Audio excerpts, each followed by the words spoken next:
Thank you, and thank you for your patience. It's been a very, very busy week. I've been backwards and forwards from Auckland this week, and so today I'm at home. I finally get a chance to do my laundry, and balancing that between doing some policy reading and work and a variety of interviews that I'm doing from home today. So it's a little more casual today. High electricity prices is something that the government can do something about. High electricity prices are forcing a lot of businesses out of business and resulting in a lot of job losses.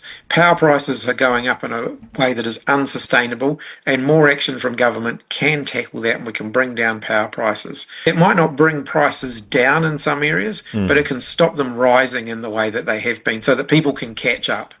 We've seen record numbers of people leaving the country. Many of them are going to Australia because they can get work in Australia.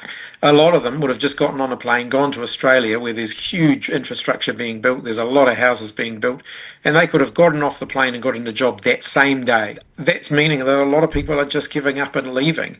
And that's a tragedy for New Zealand. We've got to stop the smaller parties like David Seymour and Winston Peters calling all the shots.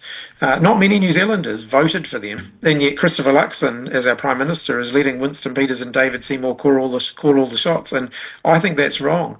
You know, David Seymour's very divisive agenda on race relations, I think, is taking our country back by several generations, and it's time to bring a stop to that.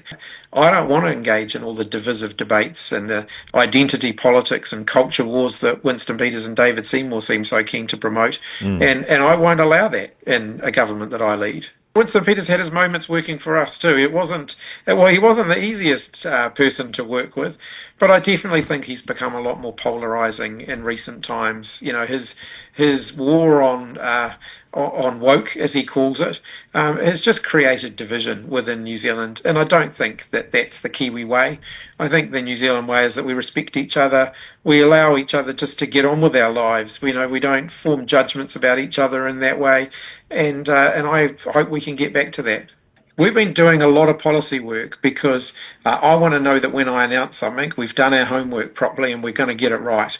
I don't want to make promises unless I know that I can deliver on them. The party is in great shape.